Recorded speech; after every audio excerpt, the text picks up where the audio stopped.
Hi everyone, how are we all? Can you hear me?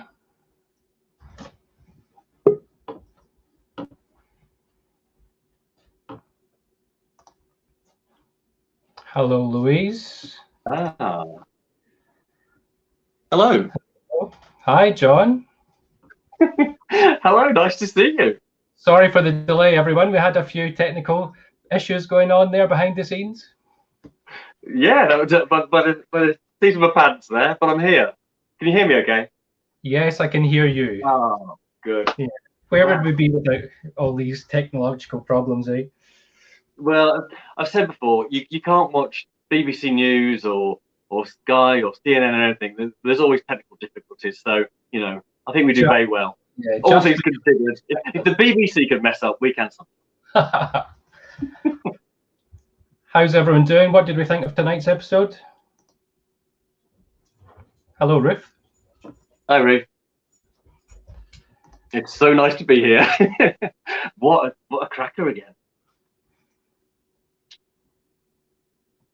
Yeah, I must admit, I missed the last 5 minutes, so I think you Okay. saw it, John. That's what. But Yeah, just about got that in. Joan is just getting more and more, well, Joan, quite frankly, and creepier as it goes on.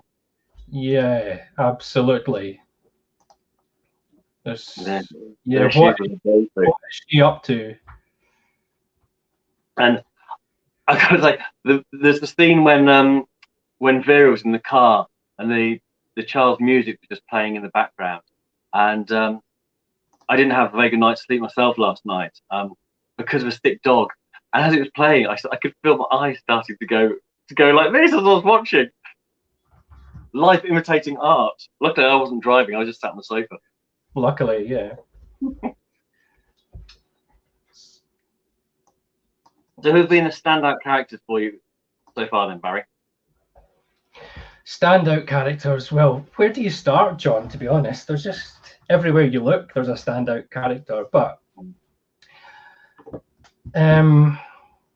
one of my favourites out of the whole cast, and it's so difficult to pick, but one of my favourites is Kate Atkinson as Vera. Every time she's on screen, there's just something magical about Kate. But again, it's so difficult to pick out of the whole cast. What about everyone else? Favourite characters so far?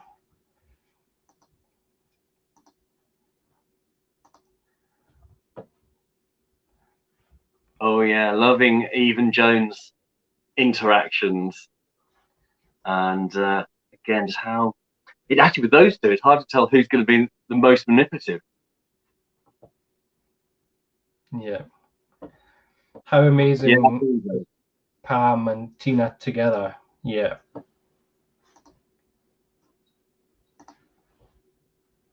Yeah, there's so much more to come, I think, from this character, that's for sure.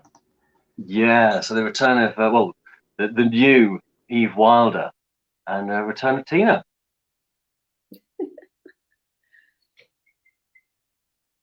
Hello. Oh, I've just got to share. Photographs there. Hello. Yes, I'm behind. Hello, I'm behind the screen. Hello, Tina. How are you?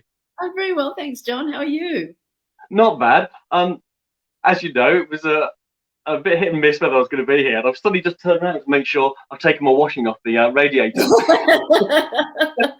I also heard you say you had a sick dog. Is everything okay? Oh, yeah, she's fine. We have an 11-month-old Staffy Spaniel cross who came to us very unexpectedly last Christmas when our neighbours had this 10-week-old puppy they really weren't prepared for, and we said, look, we'll take her on. But anyway, yeah, she was just very sick last night, so was on babysitting duties. Right. Do you have pets yourself? Both of my pets died last year. All pets died last year within a week of each other. It was extraordinary. The cat had a fit at 7 o'clock in the morning and just collapsed in front of me as I was heading to work. And a week later, the little dog died. It was phenomenal. And in fact, it was the week before I went to start Wentworth.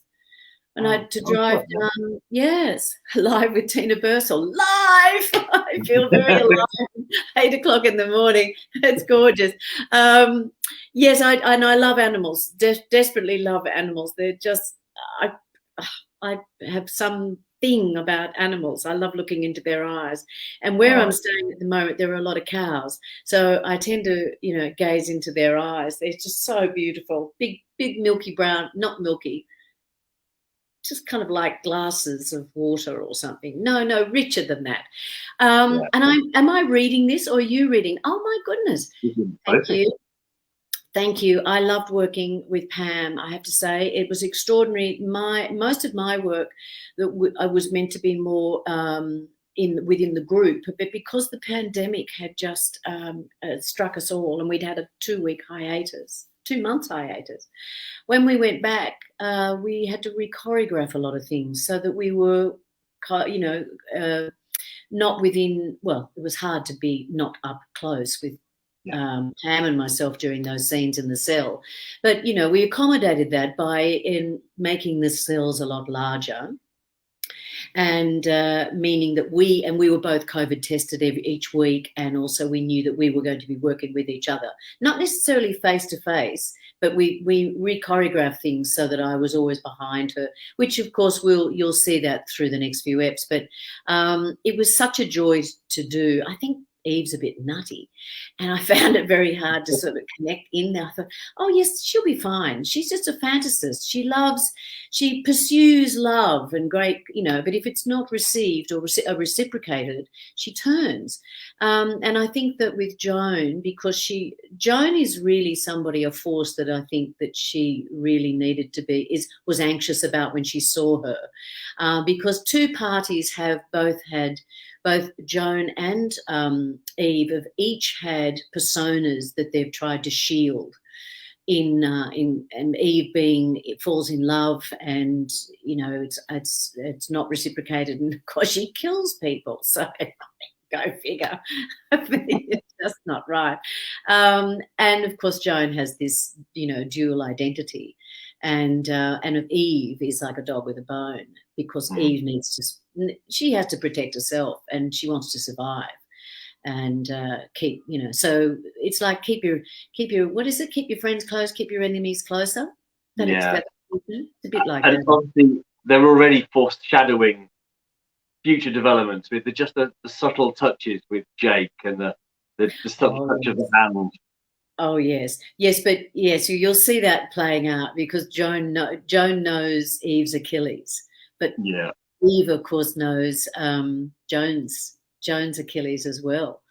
So that's what's really interesting. I mean, it was like, going head to head, really. And even when you see how the characters travel over the next few episodes, neither is surrendering. Okay. No one's really surrenders. It's a really interesting mind game. Obviously, this isn't the first time that you in character have gone head to head with Joan Ferguson. That's you did this in Prisoner. How does it compare working with Maggie and working with Pam? Well, very different. They're different because of the age and time gap that we've had, and styles of work. The Prisoner, with Maggie, I adored Maggie, and both Maggie and I were theatre animals, so we both came from theatre. And Maggie, and Maggie, and there's a wonderful blandness about her, and I adore her because she's got such a large heart and very generous. Well, in working with her when I first came into Prisoner, I'd come off a TV show called Skyways. Huge, lots of glamour, big shoulder pads. I was the complete antithesis to what was happening with Prisoner in the denim. And so I was the full glamour girl in the other world, aching to work in Prisoner, because I really thought it was cutting edge television. It was seeing women as they are, as they want to be, telling stories, and heartbreaking stories, and also being incarcerated for not necessarily things that you would deem to be nutters, although killing your husband because of domestic abuse is probably a good way to not a good way to go to prison. I think with the two of, so with Joan, with Maggie, we'd known each other, and she always said, "Darling, we're in the theatre. We're in the theatre. You know, it's the theatre actresses." And so we kind of, I don't know. I mean, how old were we? You know, I was in my late 20s, for God's sake, and suddenly it was all about theatre, theatre. So of course we had a ball, you know, in some of those scenes where we really sort of milked it and went for it. And the curious thing is, I was always worried about it being just a bit too heightened and a little bit over the top. And yet I look at the current style of Wentworth, and it is so high voltage in its style, but it's truth-based. It's driven by wonderful actors, and every season there's always been, because I've watched all the series, became an absolute fan. And through that time, every actor has gone into the show with exactly the same anticipation, and sort of that the bar is so high. Performances and people are just so incredibly wonderful. You know you've got to really bring your best game with you to work. You've got to know what you're doing in order to do that, you know. So I was going to say, you mentioned that actually the performances, in a way, have that sort of heightened tension still in Wentworth as they did in Prisoner. When you came back to the show, did it feel like you were returning to something familiar, or was it just completely new to you? No, it felt new. And I knew, because I was one of the naysayers in the very beginning with Prisoner when they wanted to introduce Wentworth. I was, oh God, why would you want to, you know, undo something that's so wonderful? And because I believe Prisoner was really cutting edge, brilliant storytelling television. And I just read that Joan and Eve equals the new Thelma and Louise. Yeah. I love it. I think I can get my hair out and get ready for the ride, the car, the hood's down, we're off. And I think that when I came into this, there's been a lot of work in a lot of characters I've played. More recently, I was shedding and saying goodbye to a character that was incredibly dear to me, which was Meryl in Dr. Doctor, or I think you guys call it The Heart Guy. So I really was walking in virginal, you know, it was new ground. And also it was just a great, what can I say? I was just drawn to it as a new project, something new. But it was also, I was so enamoured with the performances and of all 7 series that I'd seen. I was so blown away by not only the performers, but the scripts, the stories. I thought this Marcia Gardner couldn't possibly create another story. Surely not, because every character is interwoven. And also that reflects the community that a prison, you know, represents. You have to you jostle for position, and you have your friends, you form a family. And that's both on camera and off camera too, I think. It's a very... I've got to ask, you're talking about obviously having watched Wentworth and really appreciating it. I have to ask, what did you think of Sigrid Thornton's take on Sonia Stevens? Well, what did I think of it? I just knew it was different, because just could I be very obvious and say I'm tall and she's short, you know, and I'm blonde and she's dark? That's what I thought was really a curious thing. But I thought it was a choice that was made, a creative choice that was made for a very good reason. It's a new show. It's different, you know. It was, I'm just reading about myself now. It was, I think, I just knew it was different. Of course, what I had to do was be generous in my thinking, as in, oh, that's not Sonia. Oh, yes, it is. It was more about what I had brought to it. So I think that's true of anybody. When you see somebody playing the role that you played, you think, oh, it's like when you go to the theatre and you see numerous performers and you just think, maybe not. I could have done it. It's not about you at that moment. It's about how the character's serving the whole. And I thought she served it very, very well. Yeah, it's interesting. As an audience member of both shows and a fan of both shows, I approach it in the same way, that I'm looking at Eve Wilder coming into the show now and going, oh yeah, it's new, it's very, very different take, but there's still elements of that femme fatale. There's still that lethal quality there.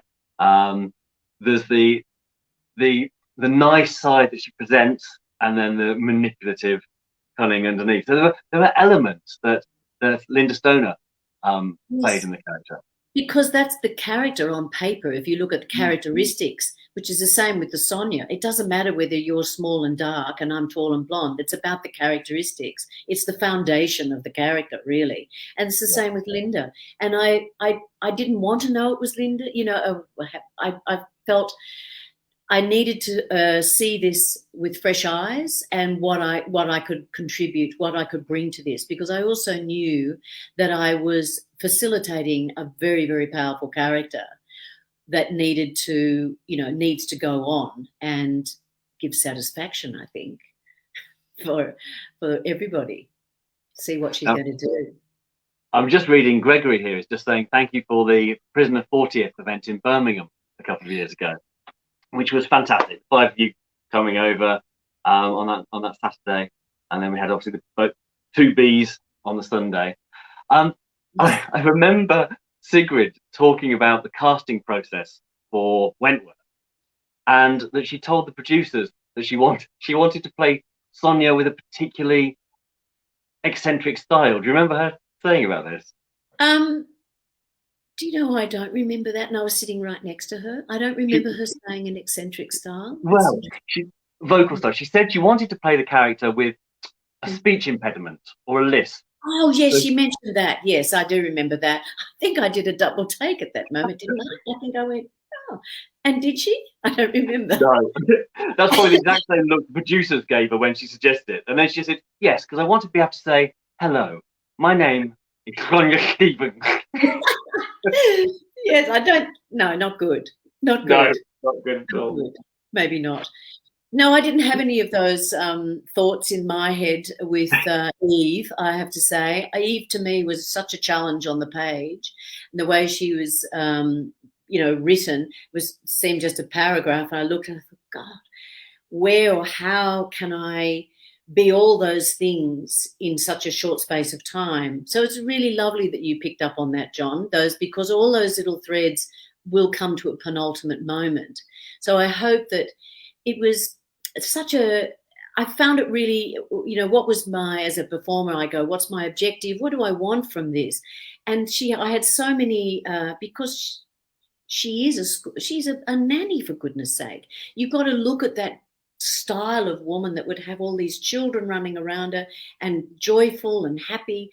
But I gave her a backstory, which I thought I could hang on to. And it was basic, I think, someone, which often happens with serial killers, a childhood that perhaps wasn't, forthcoming, I think there was probably abuse in there.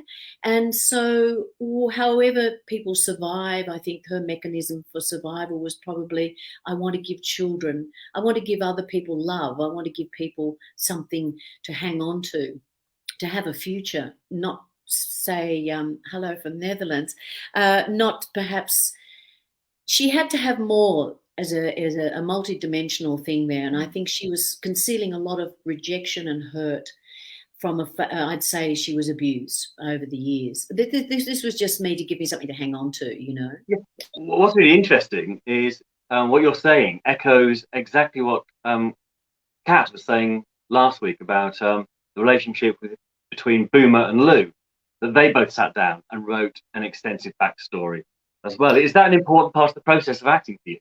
Yes, I do. Yes, because if you've got it, it's almost like your own DNA. It's like your own history. So when you've got a script in front of you and you've got a circumstance, you can reflect on that. It's inside you as to how perhaps you would, how you can approach the scene, the character, what's being given opposite you as well. You've got this back history that will guide you and support you in that decision making for that response. Sounds complicated, but when you've written your essay You've done your story. It just stays inside you. And I think that, I mean, not that I could say I was a serial killer. I mean, I'm not a lawyer. I'm not a doctor. I'm not a dentist. But all those things are about personalities and what possibly has determined, you know, how you behave in society. So like Eve, as I said, I think her background was one of fraught with probably, I think her only, the only form of love was probably physical. And so I think that that's what drives her to be, when she sees Jake, for instance, anybody that gives her a look or a crumb of love, not desire, of love, I think she then misunderstands that. That's just the fantasy that she lives. So therefore, and she's never shared that. So that's, I think that's her, how she conducts her life. She lives her life that way, of nice things, but underneath, and that's the thing that drives me, with whatever that character background. That's what drives me. Sometimes the writers might be a bit disappointed and say, that's not what we wrote. Now, sorry, we've just had a question from Wentworth Meme, who said, aside from Pam, who were you excited to meet and work with on the cast of Wentworth? Well, sadly, I didn't get to work with everybody because of the pandemic and because we re-choreographed things. But Barry mentioned an actress earlier, Kate Atkinson. I just think is an absolute, I mean, I watch her work all the time and I think she's absolutely fantastic. So I loved being in the studio space with her. I've only once been in another show. I think it was Offspring, and she was in a scene, the same scene I was in, but we didn't work together. The other person I'm blown out by is Katrina Milosevic. She just blows me out. She's an extraordinary actress, and I mean, they all are. And Susie Porter, I just love Susie Porter's work as an actor. And we worked together years ago on a thing called Aftershocks, which was based on the earthquake that took place in Newcastle. She was a tiny little thing and a young girl, and I was a tall, lanky young girl, and we had there's an age difference, but we had a terrific time. I enjoyed working with her very, very much. But Kate is somebody, yeah, I know them all, and we all know each other. It's just whether we've all worked together and been in the same room. It'd be fair to say that the pandemic did squash a lot of our interactions away from work, away from the camera, because we couldn't go anywhere. We were basically in go to our little, accommodation, stay there, leave, could go for a walk. I mean, I had my birthday in isolation, literally in a room looking out at Port Melbourne, and I did the same again this year. So it's curious times. I hope I answered that. I think I just have great.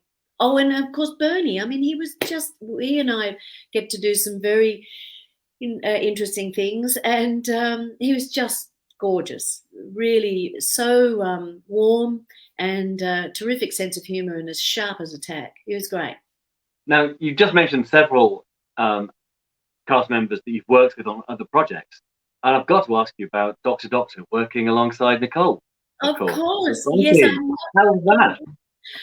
Well, it was gorgeous, except I wasn't in Wentworth then, and that was it. And it was all cloak and daggers around Nicole at the time, because when I say that, she was working. She was flying down and working in Melbourne on the rest of Wentworth before, as well as coming to Sydney.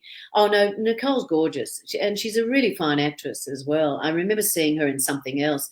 And somebody, because my best friend, which is Chris McQuaid, who played Jax in the Wentworth, and she and I both said she'd done a play, I think, in Melbourne at the time, and I remember we both saying, who is she? Who is she? And Chris had to do a screen test or something with her, and she said, she's great. She's great. She's really got grunt, and I went, great.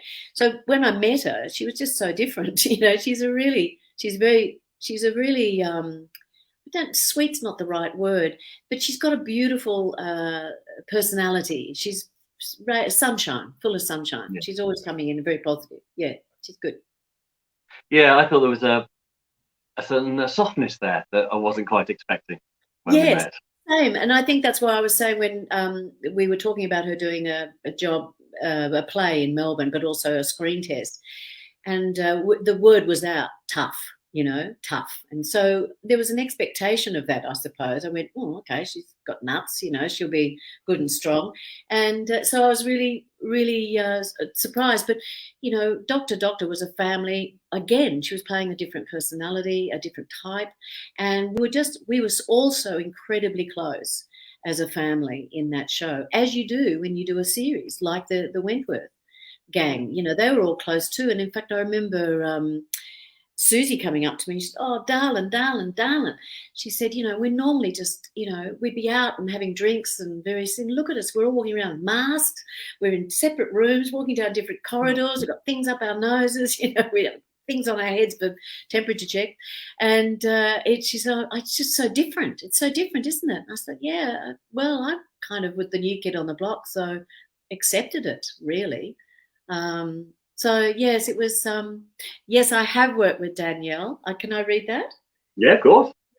Danielle and I did a wonderful play together. Oh, God, it was sensational, called Boys Will Be Boys. You can check that out. In fact, the writer's Australian, but living in London. There's been a few productions of it. And Danielle and I, she had the main role in that, which was a challenge at that particular time. It was a new Australian piece. And it was fantastic. All of us, it was fantastic. And she's a dynamo. She's also very, very, very, very fabulous as an actress. And it was, once again, the stakes were very high for all of us in that. It was kind of about women breaking through the glass ceiling. And but I played a man. I played Arthur, a man in stilettos. And it was great. So, yes, Dan's fantastic. And she still is. What does she call me? Mama. I get messages out of nowhere for her because she had a significant birthday at the beginning of the year, as did I. Well, only a while ago. And, yes, unfortunately, I had a cold, flu, shitty thing and I couldn't go to her party, which I heard was fabulous. But, yeah, she's a knockout, an absolute knockout, that woman. Now, last time I saw you was at the 40th event in Birmingham. Yeah. And you were just on the cusp of embarking on an adventure of family exploration up in Scotland. I know. Of course, you were being chaperoned by an old friend of mine, Kenny. How did that all go? It was fabulous. Poor Kenny, unfortunately, was driving me around. Somebody came and swiped the side of his car. An expensive day for him, because we'd gone walking. Yes, we went to Kilbarcan. We went to Paisley. We went to Kilbarcan. And the house, I was looking around it and I think somebody became suspicious and thought I was probably going to break and enter or something because I had a leather jacket on and I was a bit like this. It was cold. And I remember this woman said, excuse me, can I help you? I said, no, fine, just looking. And Kenny, I think, he was wandering off as well. And I said, no, I want to step back and I just want to look at this stone house because I believe my grandmother was born in that kitchen. So I just wanted to feel it. I wanted to, all of those things. Well, lo and behold, a woman comes out. Yes, hello. Probably a different accent. Anyway, invited us in. So Kenny came on the journey with me and we went in and she should have a look at this. It's a different wall, but this is the big open fire. So it was an extraordinary experience to think that's where my grandmother started her life. And it was a beautiful house, big stone house. It was absolutely gorgeous, large. But in fact, it was the gatehouse, I found out later. Oh. And so my great-grandfather and my great-grandmother left there. My grandmother was born and they took a ship to Australia. They came out and my grandmother learnt to walk on a very large ocean liner. So it was a beautiful thing. We had the best day. It was gorgeous. And I went to the Weaver's cottage and it was just fabulous. I loved it. I've never felt more Scottish in my life. It was wonderful. Well, I'm so glad that worked out as it did because I remember you coming out at the end of the event with Kenny's card in your hand and saying to me, I've met this man. He says he knows you, but I'm not sure because obviously you didn't know him from Adam. And I was going, honestly, I've known him for over a decade. He's great. And if he's watching, he's going to be loving this. He's watching now. Oh, Kenny. And also he sent me a letter, which I tried to respond to him. My agent, he sent something to the agency, which was a book on Kilbarcan, which I still have. In fact, I've got it. I could put it out right now, show it to you, because I carried it. I saved that from one of my from the flood in the house, and my agent unfortunately didn't see it or didn't pass it on to me for a year. So I made it a huge. I went, he must think I'm an absolute dropkick, because I ended up. I've tried to do a messenger, and I hope you, if you are watching, I hope you got that. But it was, and I look at the photos. Oh, we just had the best time. It was gorgeous. Oh, well, we're pretty much out of time, so I've just got one last quick question to ask you, which is, which do you feel most comfortable in, blue denim or a teal hoodie? Listen, you got to wear teal blue. You got to get that tracky dack on. It's the most comfortable thing. You can put anything underneath it, and you can hide a multitude of sins. So I'm opting for the teal. The denim was a bit stiff. So you're a definite teal convert. Brilliant. I look, listen, hey, what do you think I've been living in for the last 6 months? Except to turn dark brown. Yeah, on joggers and a hoodie. Yeah, it's like the whole world is wearing that. And pajama bottoms. I'm sorry. I've just got to add one more thing about that teal. You get a choice in T-shirt. You can have the short sleeve. You can have a firm fitting one. You can have a blousy one. So there you go. There's a few options you get in fashion. That's all you get. You can have, I opted for, and I did a lot of sit-ups. And on that note, I've decided to finish off. Thank you for giving it in the morning and having a lovely chat. It's been brilliant. Thank you so much. Gorgeous. Now I'm going to have a coffee. You guys are probably going to have a drink and go to bed, and I'm going to have a coffee. I'm heading to bed. The day has just begun for me. God almighty. Lovely to everybody, and thank you so much for your good feedback. And I got so excited with all the things coming in, with everybody saying how much they enjoyed meeting Eve. So thank you. Brilliant. And the last thing I'll just say is, on my phone in front of me, I've got messages popping up, and a message has just appeared from my Facebook friends, from Kenny, just saying, Kenny, thank you. He's listening in. Oh, there you go. He knows you got the book. Yes, you need to know that. A year. It was sitting with huge apologies from my agent. Thank you. Right. And I'm not on Facebook. They've blocked me from Facebook, so I'm having huge problems with Facebook. I don't even know how to get back in on. It's been blocked since July. I wonder what was going on there. Actually, I had noticed. Yeah, I wondered what was going on. It's so frustrating. So Instagram's the only way I can go now. I just don't know what to do. Facebook just keeps saying, we're blocked, here, let us get you started. How many times do I have to get started? It's not good. Somebody, I think, hacked me in the beginning. So anyway, But eventually, who knows? When I pop up, I pop up. Well, let's hope you pop up soon. And thank you for popping up tonight so unexpectedly for the audience. That was brilliant. Thank you so much. Gorgeous. Lovely to see you all. Hope the dog's okay. Bye, Barry. Bye, Paul. Mwah. Gorgeous. Bye. Bye. Do I just hang up now? I think so.